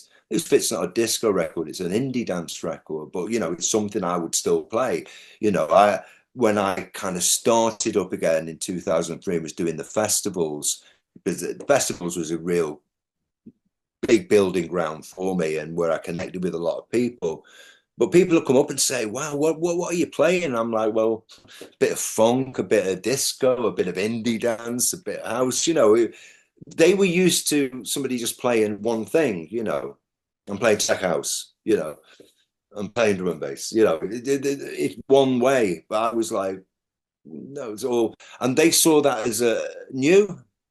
That was novel to them. Rather than because it was really an old way, but it was put in a new context and it worked, because the music stands the test of time. You talk about Loose Fit, it's a track from what is it now? God, over 30 years ago. Yeah, It yeah, doesn't sound like ancient, it still sounds great, it's still so the great thing about music often, it stands the test of time, it's great whether it was released in 1960 or 2005, if it's great, it might kind of be of a certain ilk of music that's we've moved away from and it sounds a bit dated now or whatever, but but generally great music holds its value. And so to dip back into the disco era and great records that were made there in the early 80s and everything, you're pulling classic after classic out, but to reinterpret it in a way that fits for now, that you can mix it, you can adapt it in a situation that suits like the contemporary way.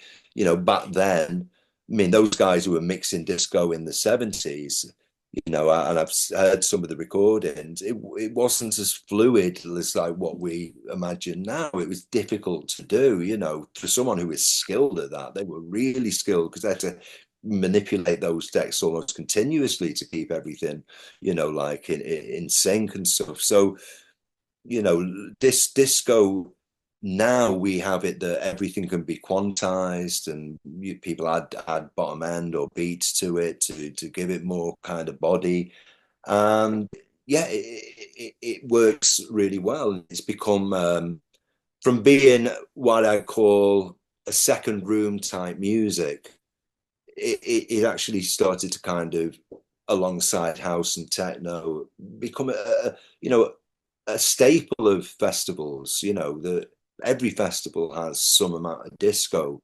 going on there now. No matter what the direction is, because it's just become a part of the landscape. And again, I was part of that period where it was just coming through. It was just like it was a secondary thought, and it was the best parties were very underground, but it was now starting to kind of connect more across the board.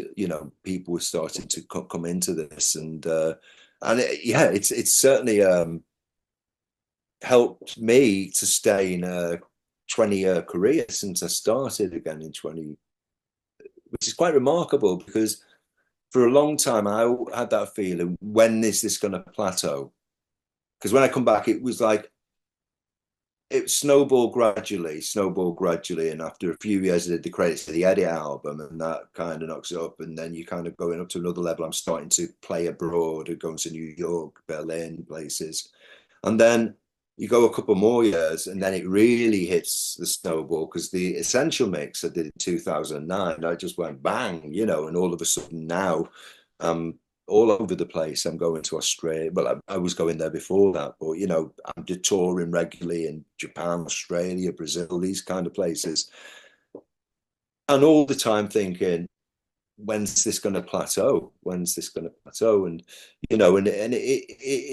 it didn't. I thought that initially, initially when I come back into DJing, the thought very much in my head was that to properly reactivate myself, it's not enough to just be somebody playing the tunes that I used to play when I used to be a DJ. So maybe playing a legend set or whatever, which is great to do from time to time. But if I was just doing that, people would have just ticked me off their to see list. I've seen him now. Yeah, he was a DJ at the Hacienda once. I've seen him and move on to whoever was next. So I needed to find a way to connect with a younger audience and make this something that they come back to and come back to. And that happened by the re-edits that enabled me to do that, enabled me to keep the past in play, but doing it a contemporary way. It's not a nostalgic trip. It's relevant to now because it's people who are taking this music at this point in time and basically kind of presenting it in a different way, via their manipulation of it, be it by edits or by adding instrumentation or whatever. And I think that's the heritage of a younger generation, is what went before. That's, for me, that belongs to them. They should take that and use that as their inspiration. They should, like the hip hop generation, bastardize it if you want, scratch it up, cut it up, sample it out, do whatever and that's not just music, that's art, that's everything that's gone before. You need to kind of draw from that, and it's not about copying it. Copying it's no good. It's just finding new ways of like, and so that's why the edits culture works, because it takes this music but it presents it in a new way. Yeah, I respect that as well. That you could have just lived off your name from the past, couldn't you? But you've changed it up and kept it fresh and modern. But I don't think you can. I think that only has a certain shelf life. As I say, people then tick you off and they're not, if you're trying to just live off it, a lot of people do that from the past. They do maybe half a dozen gigs a year, revival type gigs, and they're playing to the same people that used to go to it back then. That gave me the horrors. I would never want to be a DJ who was just playing for people in my age group. It would feel like that would feel like a proper nostalgia trip. What I want to do is connect what went before to a newer generation so that they're aware that these connections, are important to them because it's about their past, about their lineage and history and everything. And so that's where I'm interested in. So the necessity for a younger to have that connection with a younger audience is really, really important. Otherwise, and also people who go out to clubs as well. If, the older you get, it's like you pick your nights out more carefully.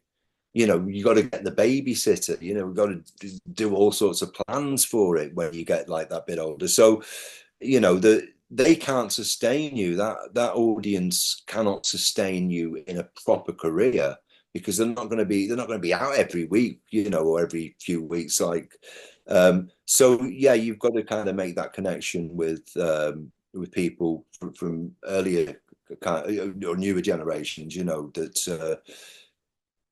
And it does. The music connects. Disco, if you want to call it disco, but you know, these classics, these great classics from the past, still resonate with people. And there's levels to it. There's certain things that have become almost cheesy because everyone plays them and everyone knows them, and you walk down city centre and the bars are playing them and everything. But there's so much stuff that great stuff that was done that wasn't as well known, that was played on more specialist scenes and everything. Now is really coming to the fore. I see a DJ like Carollis. I don't know if you know Carollis. He's from Brighton and it's blowing up for him. He started doing stuff during lockdown, just playing. He draws from like early 80s, but he's very deep into it, all that kind of boogie era stuff. And he's playing off vinyl.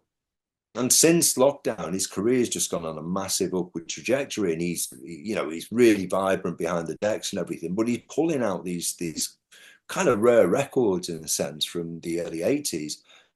But the crowd absolutely vibe to them and loving it, and a lot of them are vocal tracks and to see that, it's like remarkable to see how he's getting that response now with a really young audience to music that, was played 40 odd years ago now.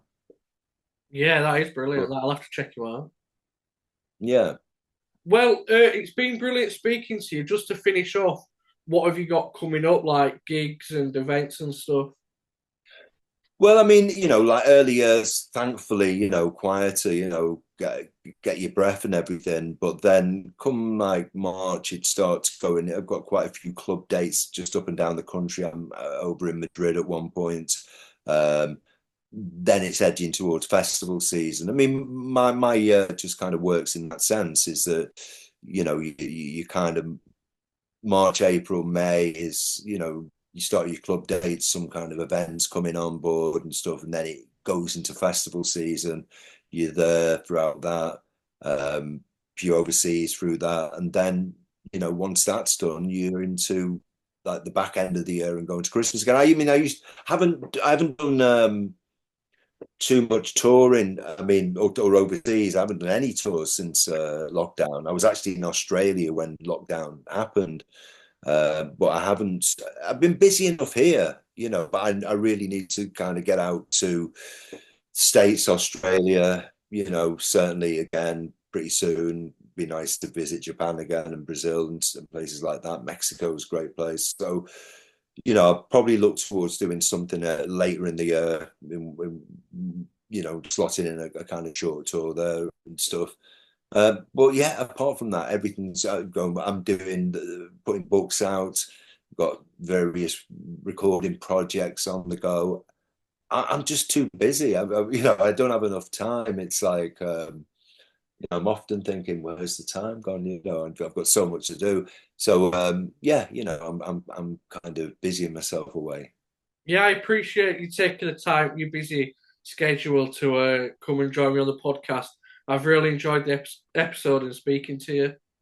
Oh, lovely, lovely talking to you, and yeah, all the best with the podcast series and everything. You take Thank care. you, Greg. I appreciate that. All right, nice one. Thank Bye you. for See you in now. a bit. Bye. Bye.